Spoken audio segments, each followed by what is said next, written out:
Ai, tão lindo isso. Ai, ai, ai.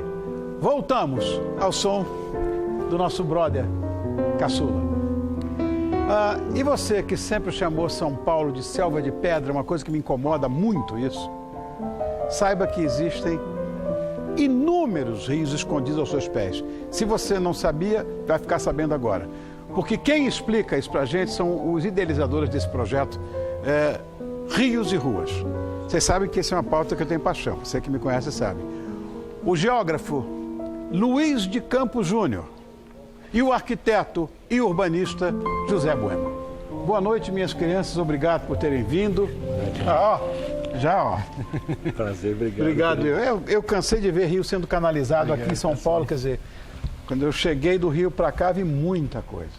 Mas eu quero conversar com vocês, porque, Luiz, nós estamos acostumados a ver apenas o que está aos nossos olhos. É muito estranho isso, porque, é como eu falo, as cicatrizes físicas são sempre visíveis, as emocionais são muito mais fortes, nunca. O que são rios invisíveis? Eu queria que você dissesse para mim. Existe aqui em São Paulo quantos? Número eu não vou nem dizer, porque... Quem fala? Bom, na verdade a gente tem mapeados oficialmente por volta de 300. Alguma coisa como 286 a prefeitura tem no mapa. A gente faz, eu e o José fazemos direto expedições em campo para encontrar esses rios. A gente costuma dizer que dobraria esse número facilmente. Essa camiseta é em função disso? Não? Exatamente. Aqui a gente está vendo toda a hidrografia de São Paulo, na verdade simplificada, são muito mais do que isso. Barbaridade. E a maioria deles na zona mais urbanizada da cidade, eles não estão acessíveis à visão e à fruição dos paulistanos, porque eles estão enterrados, né? E mesmo alguns que estão a céu abertos, abertos são invisíveis para os paulistanos de uma certa forma, porque as pessoas olham para eles e não os veem como rios, né? Então, por exemplo, o Pinheiros, o Tietê, muita gente já não considera mais um rio. É, um esgoto em céu aberto, né? Acaba considerando isso. E na verdade, linda isso aí.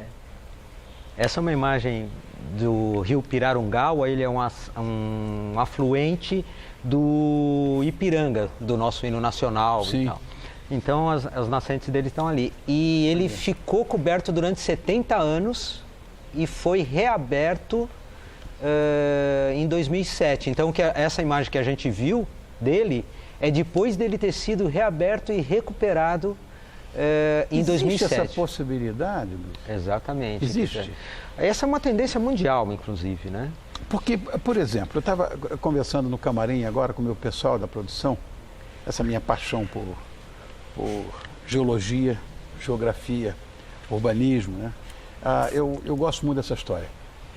E eu estava explicando para eles o negócio da ladeira do Porto Geral, do porquê, do rio Anhangabaú, que ninguém sabe o que é. Enfim, eu assisti, por exemplo, a canalização de um córrego que hoje se chama Rua ou Avenida Luiz Carlos Berrini. Eu chamava de Avenida do Dreno, porque fizeram um dreno ali. Quando eu cheguei de São Paulo, eu vi. Dreno do Paulista. Dreno do Paulista, tá vendo? Essas coisas todas a gente não vê, estão debaixo dos córregos do Sapateiro, que deu aquele rolo quando fizeram o túnel.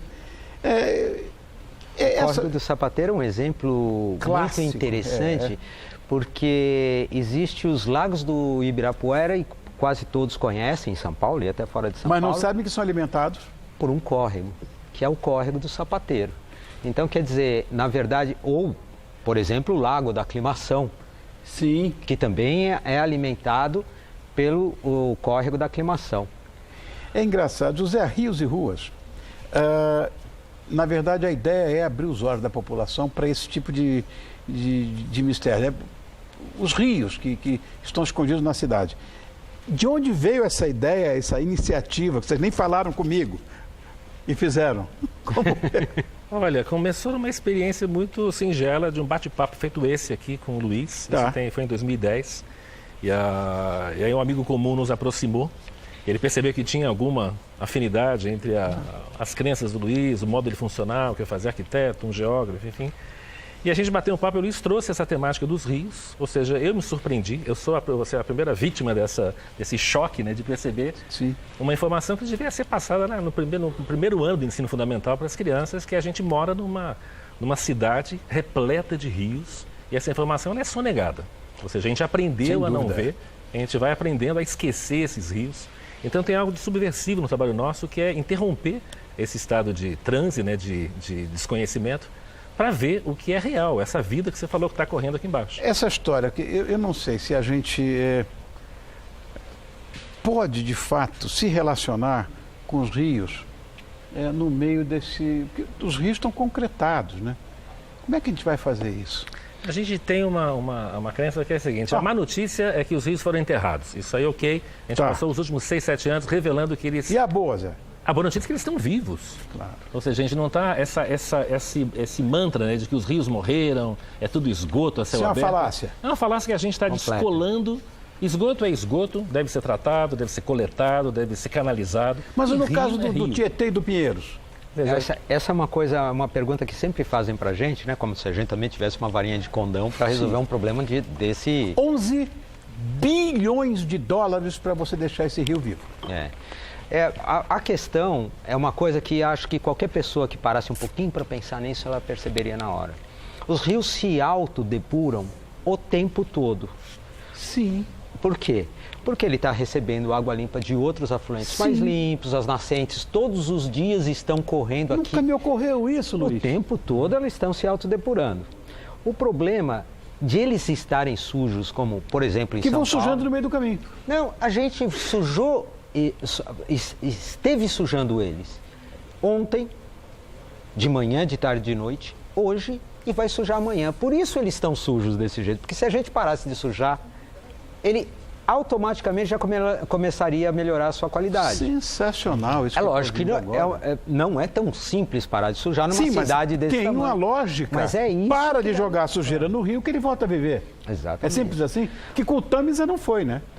A verdade é o seguinte, o Tamisa ele já está no final do curso dele, no curso final. A gente quando está em São Paulo, vai para o interior de São Paulo, isso é muito normal das pessoas que não conhecem a geografia do rio, a hidrografia da cidade e do estado, ver o Tietê limpo, bonito, pessoas nadando, pescando, e falar assim, pô, como ele é bonito antes de passar em São Paulo. E na verdade já é depois. É depois. Uns 400 quilômetros, 300 quilômetros daqui, ele já se autodepurou.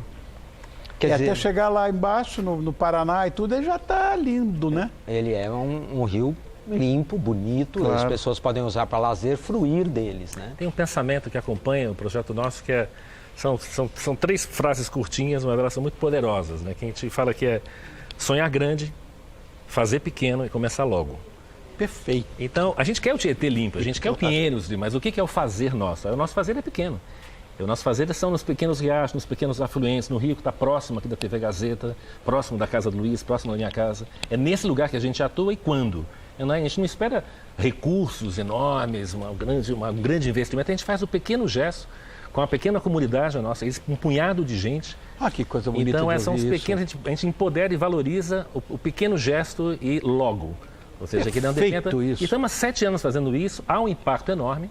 Ou seja, a gente não tem a solução da limpeza do Tietê, mas a gente tem a solução da limpeza dos rios que estão ao nosso lado, à nossa vista, né? Correto. É nesse lugar Aliás, ninguém sabe. Tem um monte de nomes de ruas, de avenidas, que são nomes de rios. Sim. E uma boa forma de matar um rio começa quando você tira o nome de um rio, o nome do Saracura, o nome das águas espraiadas, da Berrine, que você comentou, do canal. E dá um nome a uma data. Vale do Anhangabaú. Por quê? Porque o rio Anhangabaú passava num vale. Passa até hoje. É a questão linguística, né? Os primeiros anos de trabalho, a gente tem mudado essa conjugação do tempo verbal. Se você fala passava, você está na linguagem, levando o rio lá para trás para um passado que não existe mais. Esses meandros todos aí, o que é isso aí? Esse é o rio... É um trecho inicial do Rio Pinheiros. Na verdade, é o braço do Rio Grande e a gente vê uma marca no centro, né? Que é a marca da retificação, inclusive, do rio. onde vai ser o projeto, porque a foto é antiga, antes da retificação na década de 30.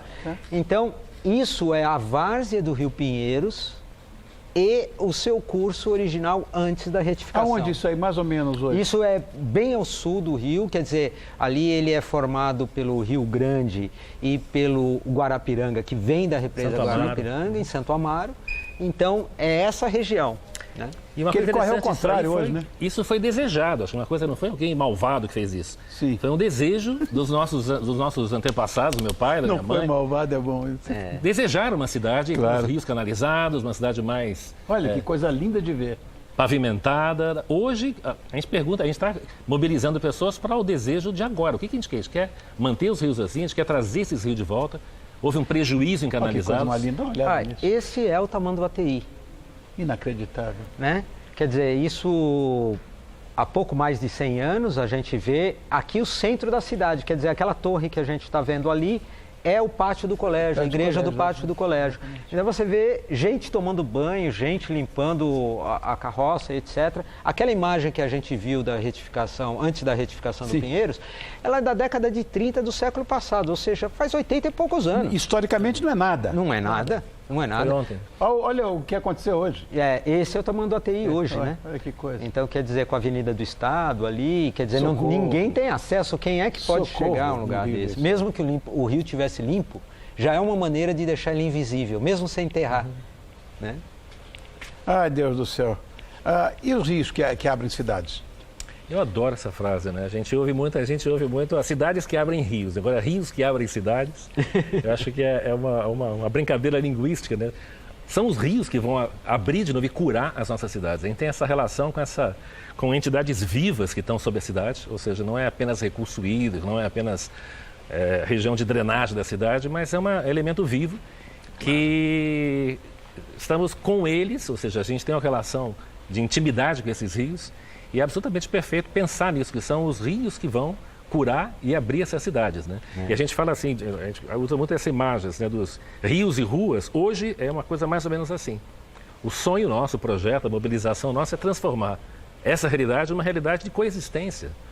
E as referências que a gente tem de cidades na Europa, nos Estados Unidos, são cidades que canalizaram. Que é uma tendência. E que estão voltando a abrir para a saúde da cidade, a saúde das pessoas. Né? Perfeito. E eles estão aguardando, eles estão lá quietos, eles são muito resilientes, eles têm paciência, 50, 70 anos canalizados. Quando você dá o mínimo de condição, ele volta e devolve a vida, devolve Que lindo de ouvir.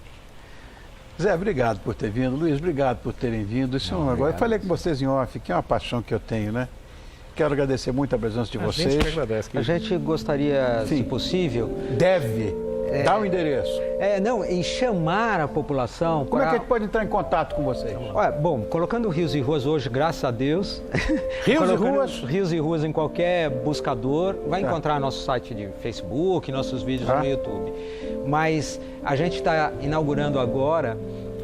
no Dia da Água, Dia Internacional da Água, dia 22/3, uma exposição sobre os rios ocultos de São Paulo, no Sesc do Carmo, aqui no centro de São Paulo. Lindo. Então, convidar a população para vir e para conhecer mais sobre esse assunto. A todo mundo convidado. Luiz de Campos Júnior, muito obrigado, geógrafo, e o arquiteto urbanista José Bueno. Obrigado por terem vindo. Obrigado. Linda pauta, amei.